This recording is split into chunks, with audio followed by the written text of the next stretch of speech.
Alléluia. Que notre Seigneur soit loué. Je vous salue tous dans le nom du Seigneur Jésus-Christ. Amen. Ce soir encore, nous venons pour continuer notre préparation parce que le Seigneur est en train de s'approcher. Bientôt, la trompette va sonner et nous irons tous à la rencontre de notre Seigneur dans les airs. Pour cela, nous avons besoin vraiment d'une réelle préparation, d'une vraie préparation. Nous avons besoin d'être en règle avec notre Dieu, d'avoir une vie digne de l'Évangile. Chaque jour, à chaque instant de notre vie, vivre une vie une vie que le Seigneur cherche.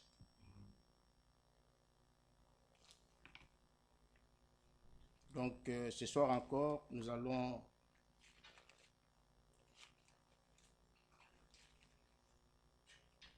nous allons nous approcher de lui. Et comme nous l'avons toujours dit, notre préparation passe par la parole de Dieu. C'est le seul instrument que le Seigneur nous a donné pour nous préparer. Il y a aussi l'Esprit de Dieu qui vient pour confirmer cette parole dans notre vie, dans notre cœur, qui vient vivifier cette parole, parce que nous devons vivre la parole de Dieu. Je vous prie de vous lever, nous allons lire la parole de Dieu dans Matthieu chapitre 16.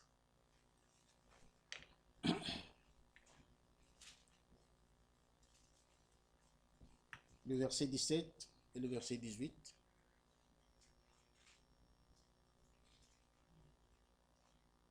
Jésus, reprenant la parole, lui dit: Tu es heureux, Simon, fils de Jonas, car ce ne sont pas la chair et le sang qui t'ont révélé cela, mais c'est mon Père qui est dans les cieux. Et moi, je te dis que tu es Pierre, et que sur ce roc, je bâtirai mon église, et que les portes du séjour des morts ne prévaudront point contre elle. Amen. Amen. Nous allons tous ensemble prier le Seigneur. Bien-aimé Père Céleste, Dieu Tout-Puissant, nous sommes venus encore ce soir dans ta maison, Seigneur, pour que tu puisses nous parler. Et toi, tu as dit que là où 2 ou 3 sont rassemblés à mon nom, je suis au milieu d'eux. Seigneur, nous voici rassemblés dans ta maison, plus de 2 personnes, plus de 3. Seigneur, viens au milieu de nous pour nous bénir, pour nous conduire, pour nous parler, Seigneur Tout-Puissant. Et tu as promis, Seigneur, que je suis avec vous tous les jours jusqu'à la fin du monde. Seigneur, agis puissamment au milieu de nous ce soir. Parle-nous du haut des cieux. Fais-nous grâce, ô Dieu Tout-Puissant. Conduis-nous, Père. Circoncis ma langue et mes lèvres, ô Dieu. Circoncis l'oreille qui va entendre, Seigneur Tout-Puissant. Que ta parole puisse nous pénétrer, Seigneur Tout-Puissant. Et que le Saint-Esprit nous donne la vie qui est dans ta parole, Seigneur Tout-Puissant. Oh Seigneur, éloigne de ces lieux tout mauvais esprit, Seigneur. Tout esprit de distraction, Seigneur Tout-Puissant. Envoie-nous ton glorieux Saint-Esprit pour qu'il nous assiste, oh Dieu. Pour qu'il nous bénisse, oh Dieu. Pour qu'il nous sauve. Oh Dieu, pour qu'il nous sanctifie, Seigneur Tout-Puissant. Pour qu'il puisse guérir tous les malades, consoler tous les affligés, Seigneur Tout-Puissant. Oh Père bien-aimé, toi tu as vaincu le diable, Seigneur Tout-Puissant, à la croix de Golgotha. Et tu nous as, oh Dieu, transmis cette victoire, Seigneur Tout-Puissant. Oh Dieu, nous sommes victorieux, Seigneur, nous sommes plus que victorieux, parce que toi tu as vaincu le diable, tu as vaincu à la croix de Golgotha. Bénis-nous ce soir, Seigneur puissant. Sans toi, nous ne pouvons rien faire. Nous sommes incapables, nous sommes insuffisants, nous sommes indignes, Seigneur. Mais viens nous aider, viens nous assister, Seigneur. Nous remettons tout entre tes mains. Conduis-nous, Seigneur, du début jusqu'à la fin, pour la gloire de ton Saint-Nom. Bénis les paroles que nous avons lues, Seigneur Dieu. Bénis-les dans nos cœurs, Seigneur, au nom de Jésus-Christ. Amen. Amen. Amen. Vous pouvez vous asseoir.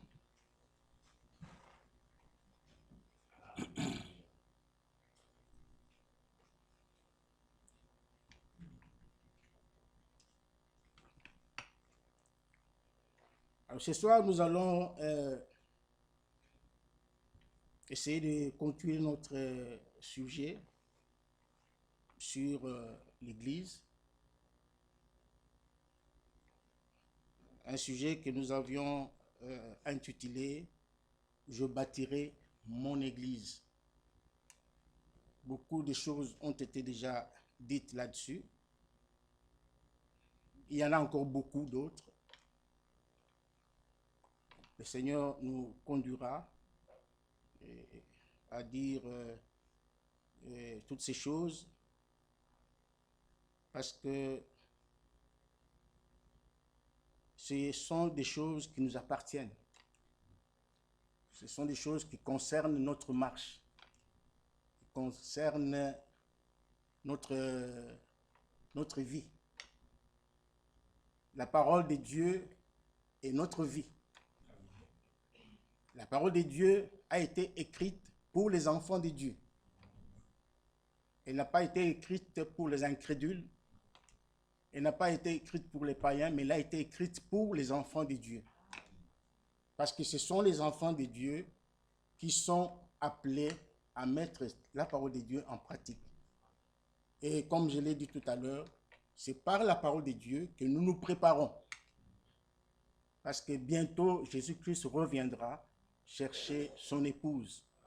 Et si nous faisons partie de cette épouse, eh bien, aujourd'hui encore, ce soir encore, nous avons l'occasion, n'est-ce pas, de recevoir sa parole pour qu'elle puisse nous préparer, pour qu'elle puisse nous sanctifier.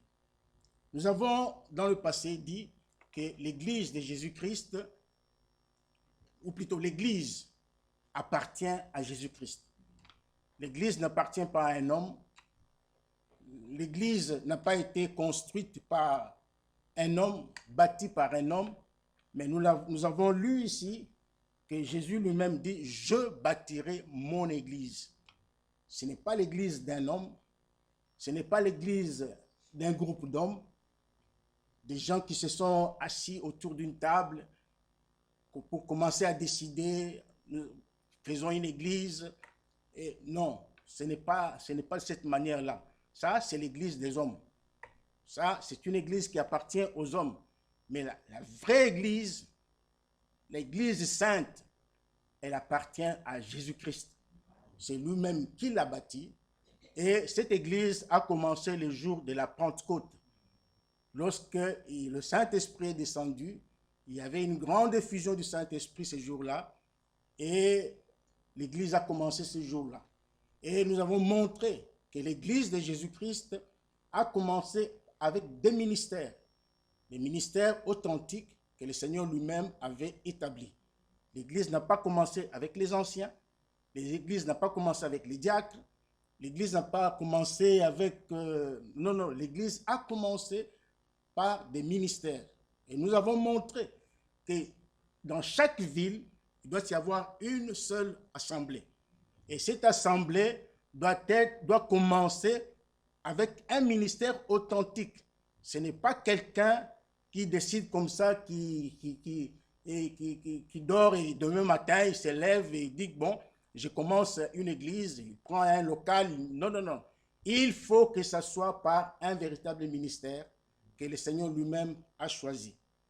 Ce soir, nous voulons dire ceci, que l'église de Jésus-Christ doit être conduite, ou doit être conduite par le Saint-Esprit.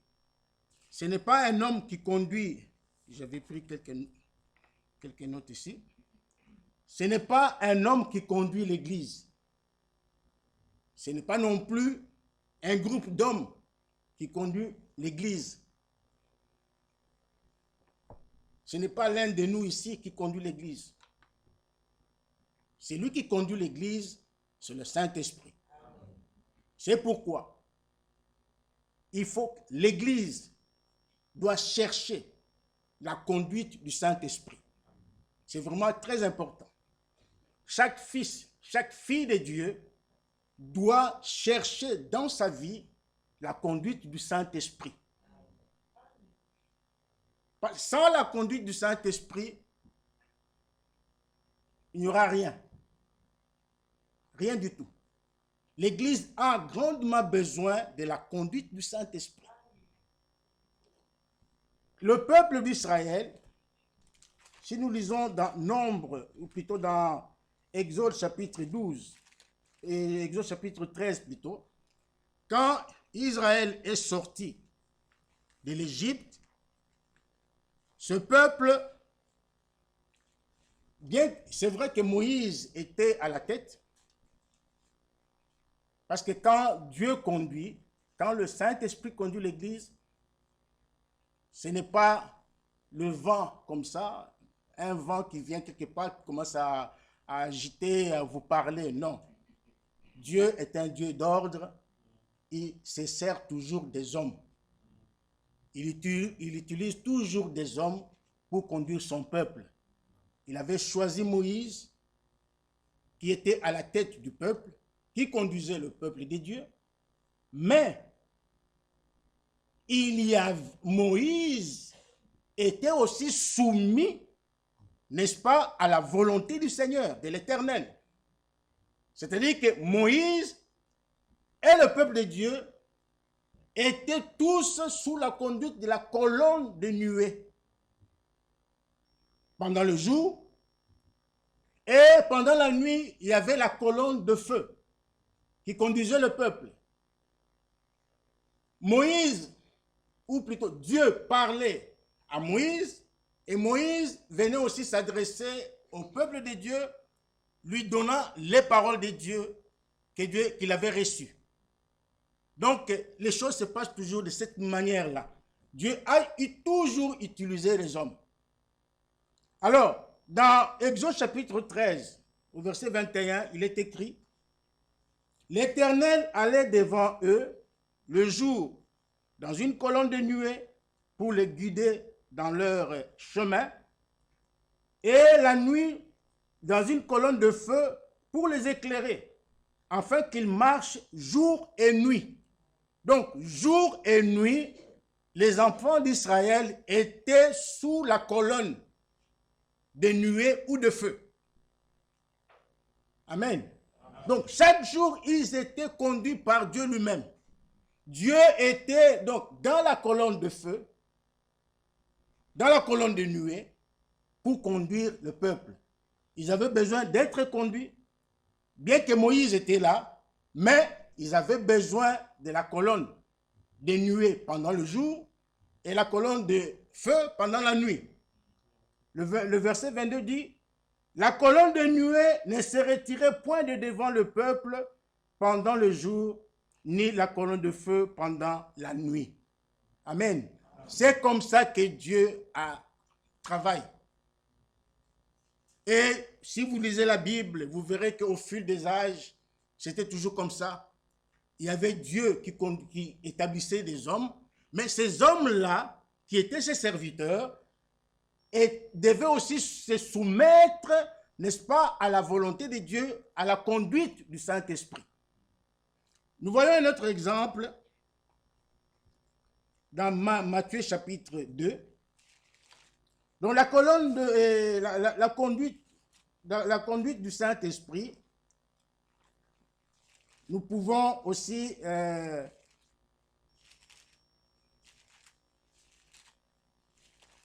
comparer à ce petit appareil qu'on appelle la boussole.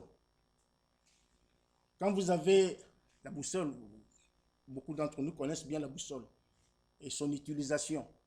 La boussole, c'est un petit appareil qui nous sert quand vous êtes perdu, où que vous soyez. si vous êtes perdu, vous ne pouvez plus vous retrouver. Mais si vous avez ce petit appareil, la boussole, cet appareil vous indiquera toujours, il y a une aiguille dedans qui vous indiquera toujours, j'espère que mes frères roumains comprennent bien, sont en train de comprendre ce que je dis. Hein? Ok. Donc, il y a une aiguille là-dedans qui indiquera toujours le pôle Nord. Alors, si vous avez la boussole, si vous êtes perdu, vous allez, pour vous retrouver, vous devez suivre l'aiguille de cette boussole-là, qui vous indiquera le pôle Nord. Et si vous respectez l'indication de cette boussole, vous allez vous retrouver. Vous allez vous retrouver. C'est la même chose avec le Saint-Esprit.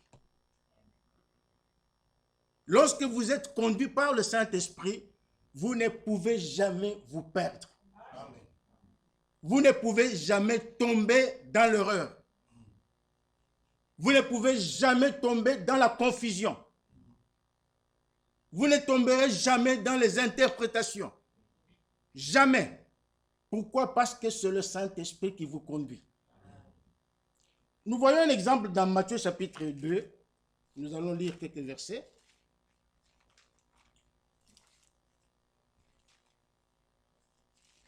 Matthieu chapitre 2. À partir du premier verset, il est écrit: Jésus étant né à Bethléem en Judée, au temps du roi Hérode, voici des mages d'Orient arrivèrent à Jérusalem et dirent: Où est le roi des Juifs qui vient de naître? Car nous avons vu son étoile en Orient et nous sommes venus pour l'adorer. Ces gens, ces mages ici, vous connaissez bien cette histoire, venaient de très loin.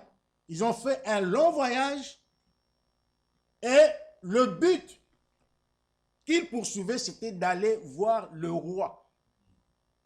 Parce qu'ils avaient été avertis par le Saint-Esprit que le roi des Juifs, le Sauveur, devait naître à Jérusalem. Alors, pour arriver à Jérusalem, ils étaient conduits. Ils étaient conduits par une étoile qui était là au-dessus d'eux, une étoile spéciale, une étoile qui était différente de toutes les étoiles. Et cette étoile-là les conduisait et les a conduits jusqu'à Jérusalem. Et lorsqu'ils arrivaient à Jérusalem, à un moment donné, ils avaient perdu l'étoile.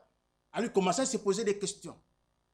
Ils donc commençaient à s'enquérir auprès des gens, et tout ça. Le roi, où est né le roi des Juifs, etc. Maintenant, le verset 9 dit: Après avoir entendu le roi, ils partirent. Vous pouvez lire le reste à partir du verset 3 et en bas vous-même.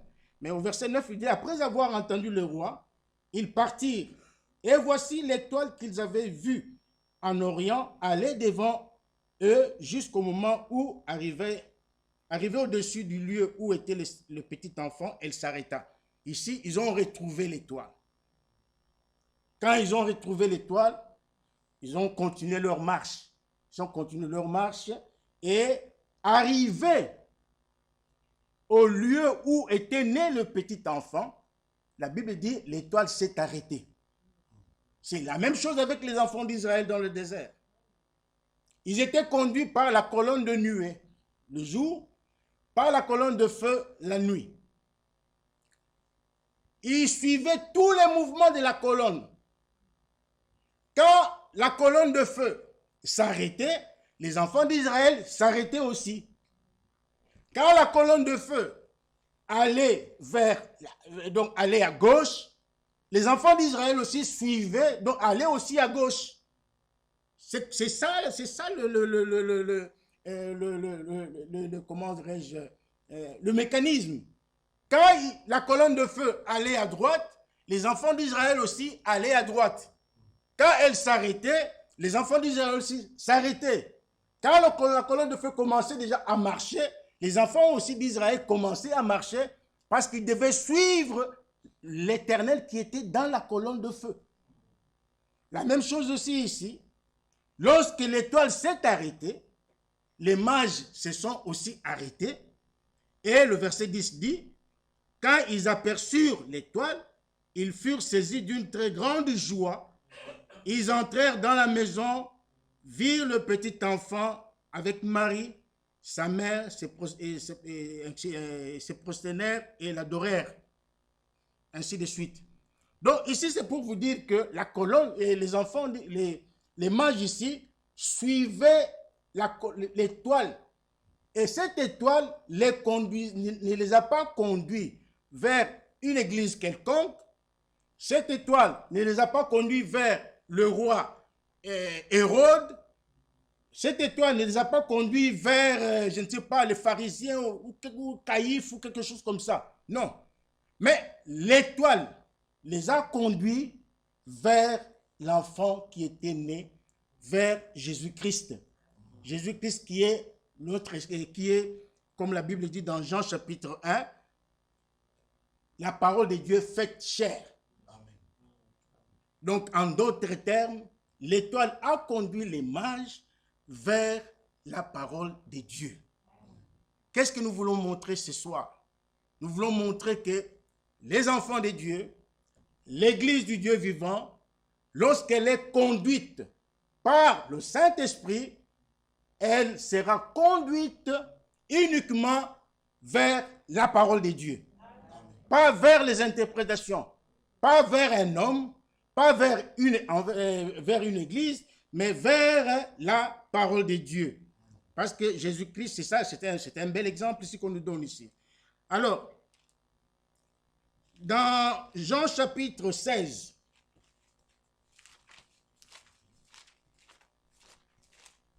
Jean chapitre 16,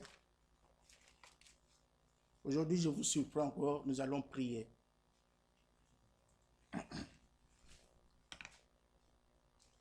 Jean chapitre 16, le verset 12 dit, « J'ai encore beaucoup de choses à vous dire, mais vous ne pouvez pas les porter maintenant. » Verset 13, « Quand le consolateur sera venu, l'Esprit de vérité, il vous conduira dans toute la vérité. Car il ne parlera pas de lui-même, mais il dira tout ce qu'il aura entendu et il vous annoncera les choses à venir. » Amen. Amen. Nous voulons encore ce soir, mes frères et sœurs, prier Dieu. Nous voulons chercher la conduite du Saint-Esprit. Si nous avons avec nous le Saint-Esprit pour nous conduire, nous devons être conduits dans toute la vérité. Parce qu'une vraie église, l'église de Jésus-Christ, doit être conduite uniquement par le Saint-Esprit. Et si elle est conduite par le Saint-Esprit, elle nous conduira toujours dans la parole. Il nous conduira toujours selon la vérité, dans toute la vérité. Et toute la vérité, c'est dans toute la parole de Dieu. Cela veut dire que nous aurons l'opportunité de faire toutes choses dans cette assemblée conformément à la parole de Dieu.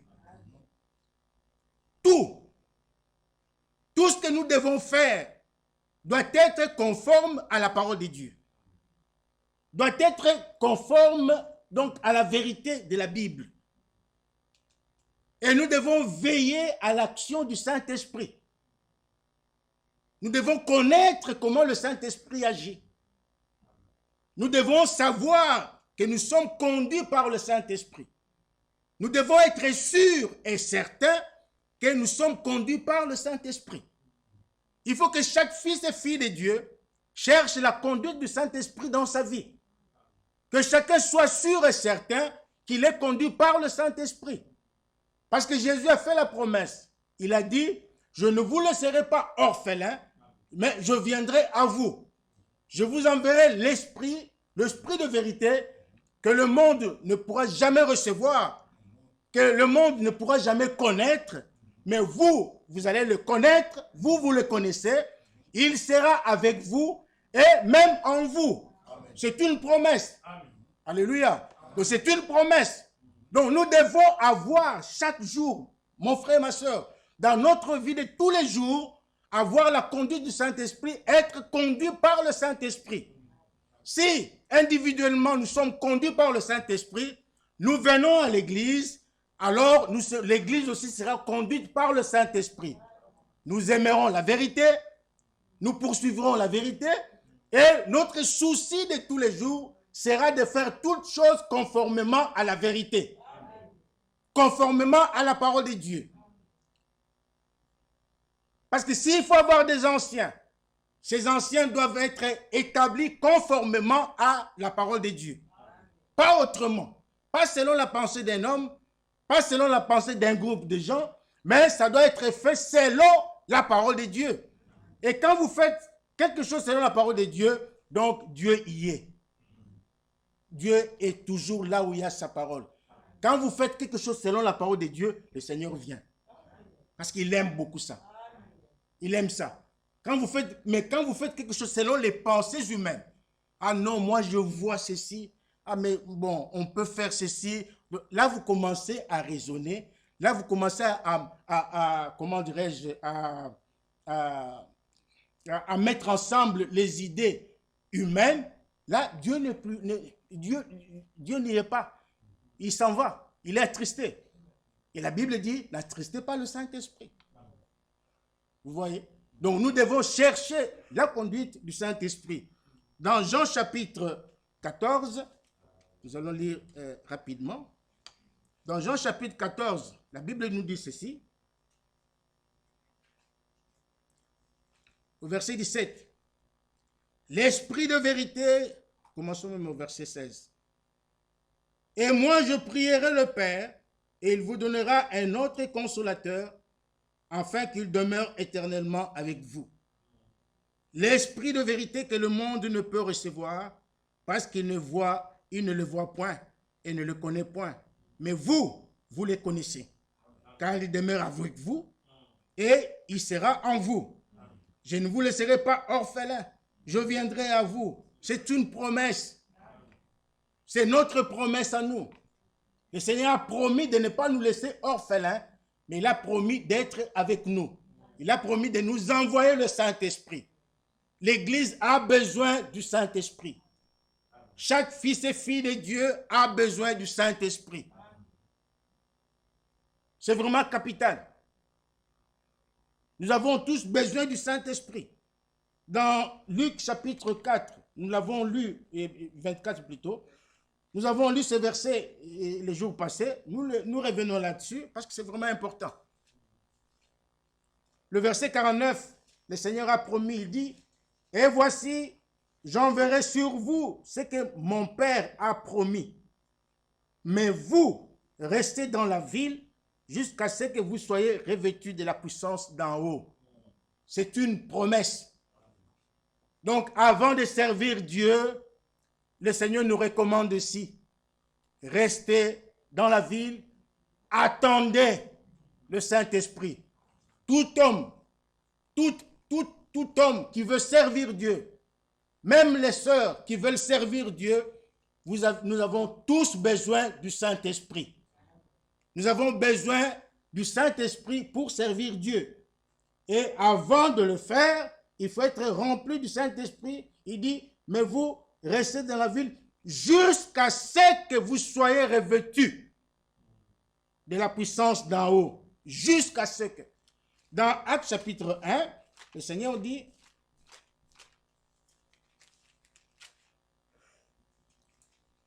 Actes chapitre 1, verset 4. Comme il s'est trouvé avec eux, il leur recommanda de ne pas s'éloigner de Jérusalem, mais d'attendre ce que le Père avait promis, ce que je vous ai annoncé, leur dit-il, car Jean a baptisé d'eau, mais vous, dans peu de jours, vous serez baptisés du Saint-Esprit. Nous avons besoin du Saint-Esprit. L'Église a besoin du Saint-Esprit. Vous savez une chose, mes frères et sœurs, qui que vous soyez prédicateur, même si vous avez reçu un appel authentique, Vous avez entendu une voix audible. Dieu vous a parlé. C'est très bien. C'est bien. Mais avant de servir Dieu, avant d'obéir à cette voix-là qui vous a parlé, vous devez d'abord être revêtu du Saint-Esprit. C'est vraiment important. C'est vraiment important. Parce que lorsque vous avez le Saint-Esprit, il vous donnera l'assurance de prêcher la parole de Dieu. Il vous donnera toutes les capacités nécessaires pour prêcher la parole de Dieu. Lorsque vous avez le Saint-Esprit, il vous introduira dans le corps de Christ, où il y a même les dons spirituels. Parce que nous voulons voir ces choses dans l'Église. Nous voulons voir les dons spirituels se manifester dans l'Église. Nous voulons voir vivre les jours de la Bible. Que chacun expérimente les jours de la Bible.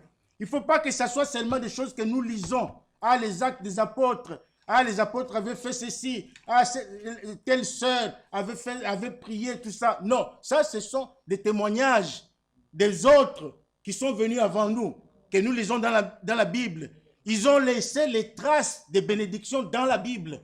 Nous nous référons à ces choses-là pour tirer des exemples. Mais nous-mêmes, nous devons aussi les vivre.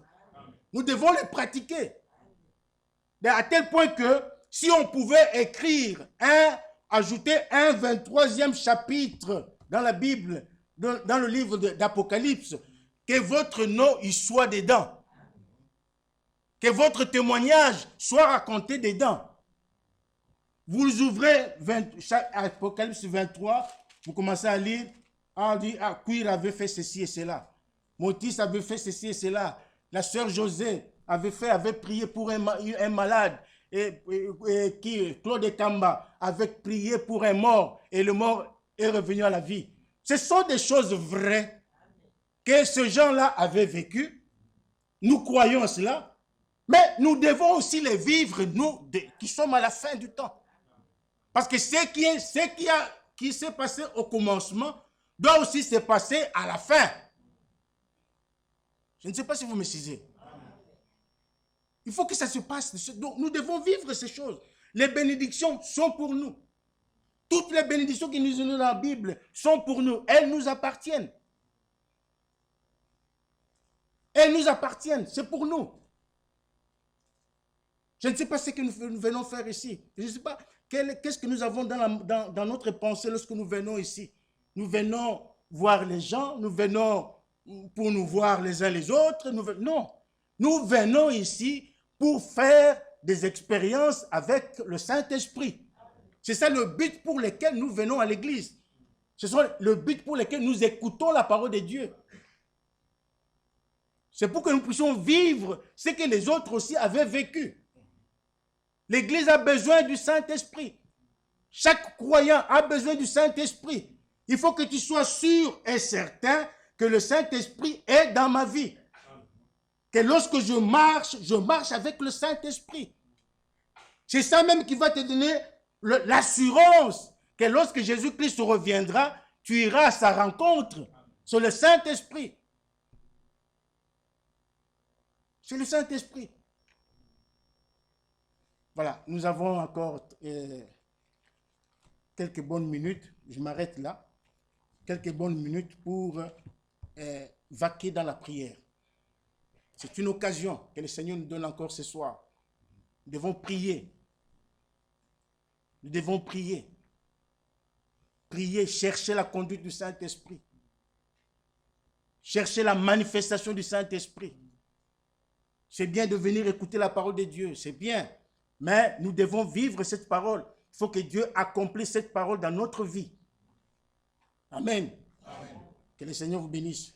Amen. Frère Michel, viens nous conduire, mon frère.